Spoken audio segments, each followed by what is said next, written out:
Hola chicos, ¿cómo están? Les habla la profe Janina Ergo. En esta oportunidad decidí explicarle el teórico que acompaña a la guía de trabajo número 8 en un videíto. Es decir, voy a ir compartiendo la pantalla con las explicaciones teóricas que ustedes ya tienen, porque se las había enviado con la guía 6 y 7. También vamos a repasar un poco del práctico que ya hicimos en esas dos guías de actividades antes de las vacaciones. Y luego le explicaré lo nuevo para resolver la guía número 8. ¿Qué teníamos que recordar? Que estábamos trabajando función cuadráticas. Las funciones cuadráticas son las que tenían la fórmula a por x al cuadrado más b más b por x más c. Las funciones con esta pinta son funciones cuadráticas, donde el valor de a, de b y de c son números fijos, constantes, y el valor de x y el valor de f de x o y, que sería el resultado de cuando uno reemplaza con números en esta función, esos son valores variables, o sea, f de x y x, o lo que es lo mismo, y x son variables. Para entenderlo mejor, siempre vamos a un ejemplo concreto. Yo les había pasado este ejemplo. F de x igual a x al cuadrado menos 4x más 3. Esta es una función cuadrática que tiene sus tres términos. El término que no tiene x se llama término independiente, que sería el valor de c. El término que tiene una x se llama el término lineal, que tiene la x y el coeficiente, que sería el valor de b. Y el primer término, o que casi siempre aparece primero, es el término cuadrático, que tiene su coeficiente a. En este caso, a vale 1, b es igual a menos 4 y c es 3. Bien, ¿qué habíamos dicho ya en encuentros de Meet anteriores o en las otras guías? Que toda función cuadrática se puede representar por una fórmula como esta, por un gráfico o por una tabla. Nosotros en la guía anterior habíamos completado tablas a partir de valores de x que ya estaban dados, probábamos con algunos valores de x, insertábamos cada uno de esos valores en la fórmula y aparecían los valores de y. Por ejemplo, en esta fórmula, en el ejemplo que estábamos trabajando, si x tiene valor menos 1, ponemos el menos 1 en el lugar de las x. Hacemos la cuenta y encontramos que el valor que le corresponde en y es 8. Y eso se representa después como un punto en el sistema cartesiano donde se representan los gráficos. Por ejemplo, el punto de coordenadas menos 1, 8 es este puntito que está acá. Menos 1 para las x, 8 para las y. Este punto. De la misma forma, uno va buscando las coordenadas y va ubicando todos los puntos de la tabla y aparece, al unir los puntos, aparece la forma de la función. Si la función que estamos intentando graficar es cuadrática, siempre va a quedar una parábola, ya sea más abierta o más cerrada, más arriba o más abajo, con las ramas para arriba o con las ramas para abajo, pero siempre va a ser una parábola. Siempre que hablemos de función cuadrática, su gráfico será una parábola. Y lo que hemos analizado ya en las otras ocasiones son elementos de esa función cuadrática que se pueden ver en el gráfico. Por ejemplo, su eje de simetría, su vértice, su corte con el eje y sus ceros o raíces. En este ejemplo concreto, el eje de simetría es x igual a 2.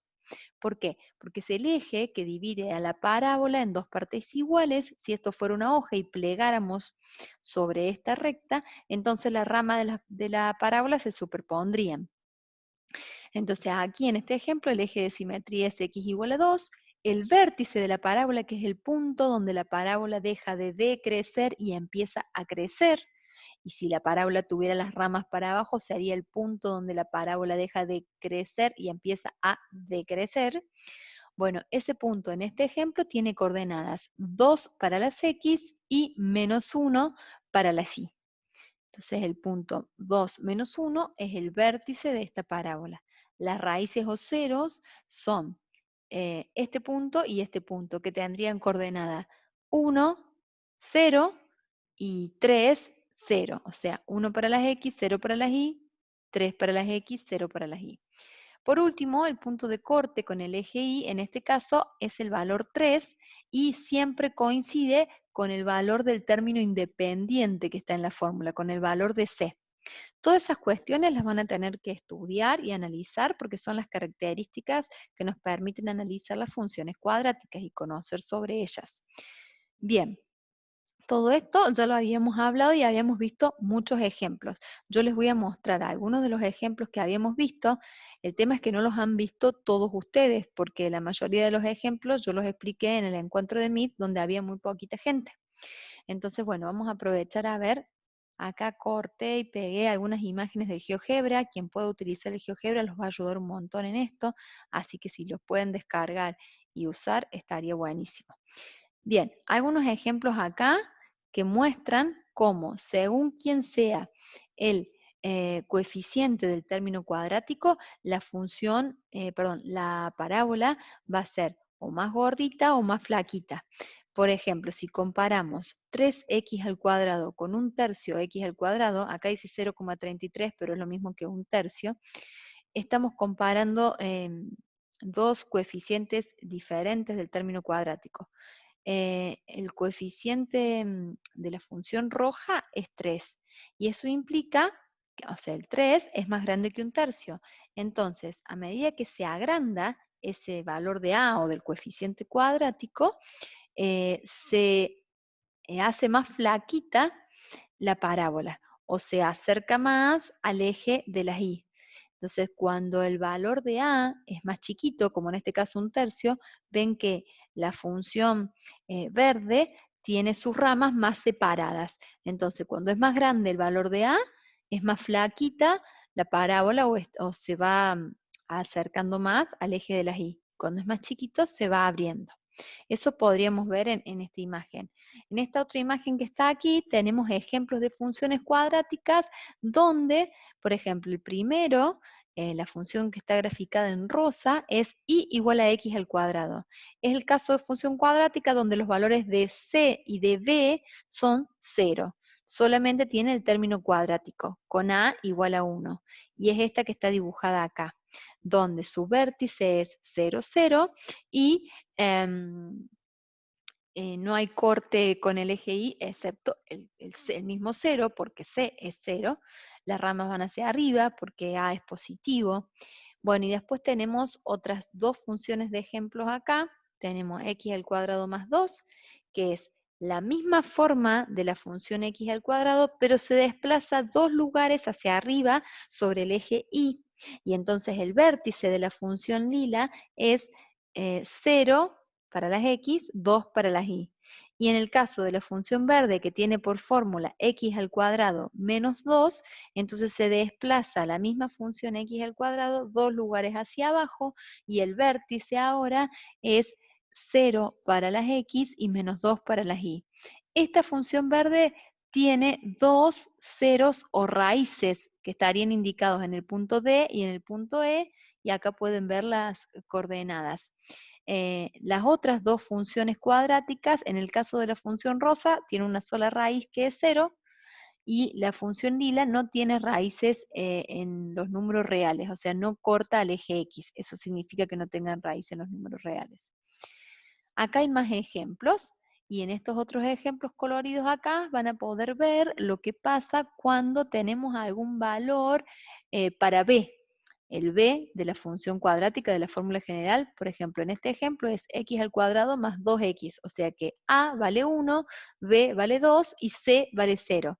Y queda graficada de esta forma que se ve acá.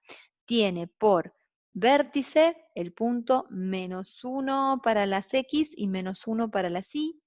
Por eje de simetría, este gráfico rojo tiene x igual a menos 1, ese es su eje de simetría. Y como raíces, la función roja tiene el punto menos 2 para las x, 0 para las y, y el punto 0, 0. 0 para las x, 0 para las y. De esta misma forma que yo analicé la función roja, ustedes pueden analizar la verde, la amarilla, la azul. Le ponen pausa al video, lo miran un rato y se fijan cuál sería el eje de simetría, cuál sería el vértice, cuáles serían las raíces.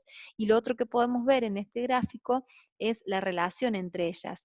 Miren, si yo hago x al cuadrado más 2x, la parábola se desplaza, de lo que sería el centro del sistema cartesiano, se desplaza hacia la izquierda. En cambio, en el caso de la función verde, x al cuadrado menos 2x se desplaza hacia la derecha. Fíjense después lo que pasa con la amarilla y la azul, y básicamente eso tiene que ver con los signos de A y de B. Si A y B tienen igual signo, la parábola se desplaza hacia la izquierda.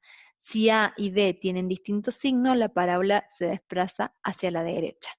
Bien, por último, quiero contarles sobre lo nuevo, sobre lo que, digamos, todo esto eran cuestiones que ya habíamos hablado en las guías anteriores.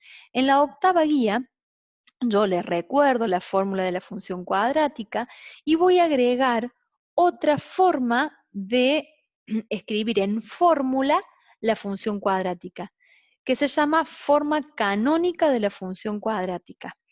La forma canónica deja a la vista los valores, las coordenadas del vértice de la función. Si el vértice de la función, que lo llamemos B, por darle un nombre, tiene coordenadas P y Q, entonces la forma canónica se escribe así. El valor de A es el mismo que tendríamos en la forma polinómica, que es la que ya conocíamos. X sigue siendo una variable, o sea, no tiene un número fijo. Se le resta la coordenada X del vértice, todo eso se eleva al cuadrado, y luego se le suma la coordenada Q del vértice. Ya sé que no es fácil entender así con letras, por eso vamos a un ejemplo concreto. Si tenemos la función y igual a 2x al cuadrado menos 4x menos 6, este es su gráfico, ¿sí? Tenemos como eje de simetría el valor 1, x igual a 1, como vértice tenemos coordenadas del vértice 1 para las x, menos 8 para las y. Y bueno, como raíces tenemos el punto A y el punto B, que ahí después lo van a tener escrito. Otra característica que podemos ver es que el punto de corte con el eje Y, que tendría que ser menos 6, por suerte es menos 6, porque si no habría algún error, y se muestra aquí. Ahora, para escribir entonces esa función que la teníamos aquí en forma polinómica, escribirla en forma canónica sería como lo muestro aquí abajo. Se me ha perdido. Vamos a hacerlo. Vamos a hacerlo aquí, porque no lo escribí abajo. Tendríamos que poner y igual el valor de A, que en nuestro ejemplo es 2, ¿sí? Ay, no se me escribió el igual. En nuestro ejemplo A es 2, abrimos paréntesis, vamos a poner la X, le vamos a restar la coordenada X, o sea, el valor que le corresponde a la coordenada X del vértice, que en nuestro ejemplo es 1, y luego elevaremos eso al cuadrado y le sumamos, vamos a elevar al cuadrado, y le vamos a sumar la coordenada Q, o coordenada que corresponde al eje Y del vértice, que en nuestro ejemplo es menos 8. Como vamos a sumar menos 8, nos conviene directamente poner el signo menos. Esto que nos quedó aquí es la forma canónica de escribir esta función. Teníamos aquí la polinómica, esta es la forma canónica, ¿sí? Y bueno, hasta aquí lo que van a seguir encontrando ustedes ya les va a resultar repetido, porque es otra vez mirar en el gráfico quién es el vértice, quién es el eje de simetría, quiénes son las raíces, si las ramas van hacia arriba, si las ramas van hacia abajo. Bueno, hay que ponerse a estudiar mucho y estoy a su disposición para todas las dudas que me quieran mandar por el grupo de WhatsApp. Yo las junto a todas y se las responderé, y tengan en cuenta que es importante que estén en el encuentro planeado por Meet para el miércoles próximo.